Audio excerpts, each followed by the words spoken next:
राम। जय श्री राम। देखिए आज राष्ट्रीय एकता दिवस है, सरदार पटेल की जयंती है और एक अन्य घटना हुई थी, इंदिरा गांधी की हत्या भी हुई थी आज के दिन।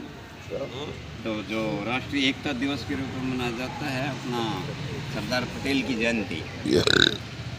देखिए स्वतंत्रता दिवस पर लाल किले से प्रधानमंत्री जी ने 5 प्रण लिए थे और उनमें से एक दूसरा प्रण था, हमारे मन के भीतर की गुलामी का एक भी अंश बचना नहीं चाहिए। ये एक प्रण था और सरदार पटेल ने इसी विचारधारा पर पालन किया था। एक संवेदनशील मगर काम को समर्पित थे वो। जैसे वे बारदौली में किसान सत्याग्रह के नायक थे। 1918 में किसानों के हित में गुजरात में खेड़ा में फसल नष्ट होने के बाद भी पूरा लगान देने के तत्कालीन जो ऑर्डर हुआ था बॉम्बे प्रेसिडेंसी का, उसके विरुद्ध जन आंदोलन उन्होंने खड़ा किया था और काफ़ी सक्रिय आंदोलन था किसानों के हित में। और देश की स्थानीय शक्तियों से जिस प्रकार पटेल निपटते थे वैसा सामर्थ्य किसी अन्य नेता में नहीं था। हाँ जी। और वे एक यथार्थवादी व्यक्ति थे और व्यक्तित्व परिस्थितियों का सटीक आकलन कर लेते थे। उनकी दृष्टि जो थी और सिर्फ आंतरिक मामलों में ही नहीं विदेशी मामलों में भी बिल्कुल स्पष्ट थी। बतौर बैरिस्टर एक बार वो मुकदमा लड़ रहे थे और बहस के दौरान में ही एक कागज़ पर पर्ची में लिखा हुआ आया कि आपकी पत्नी का देहांत हो गया है। तो उन्होंने वो पर्ची भी पढ़ के, लेकिन उसके बावजूद भी वो बहस जारी रखी और उस मुकदमे के बाद ही, बहस करने के बाद ही वो बाहर आए। इससे सिद्ध होता है कि वो कर्तव्य के मार्ग में निजी कष्ट भी उसकी भी अवहेलना कर देते थे, कर्तव्य को प्राथमिकता देते थे।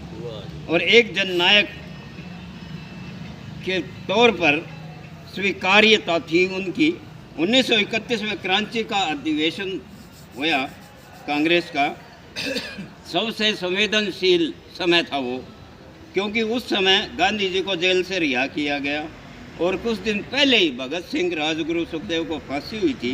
नमक सत्याग्रह हुआ था, जनता का आक्रोश था, लेकिन उसके बावजूद भी उन्होंने बखूबी उसका संचालन किया और सत्ता के लालच से परे थे भाई। वो पार्टी का प्रचंड बहुमत होते हुए भी गांधी के कहने पर नाम वापस ले लिया था, नहीं तो उनको ही प्रधानमंत्री का दर्जा मिलने वाला था और कश्मीर के हालात नहीं बिगड़ते। अगर सरदार पटेल की बात मान ली गई होती तो शायद कश्मीर की समस्या ही नहीं होती।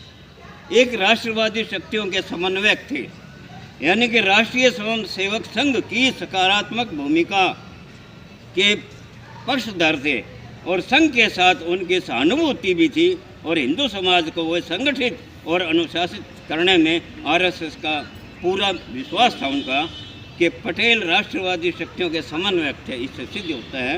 और एक निजी जीवन में निष्ठा, त्याग और समर्पण के साथ पटेल भारत के राजनीतिक एकीकरण के मूर्तिमान स्वरूप थे।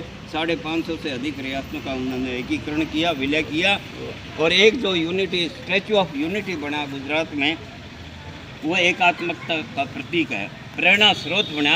और स्वतंत्रता के अमृत में ये हमारे तंत्र और सब के भाव की अधिष्ठात्री शक्ति बनेगा और जन जयंती को सार्थक करेगा। धन्यवाद। जय हो।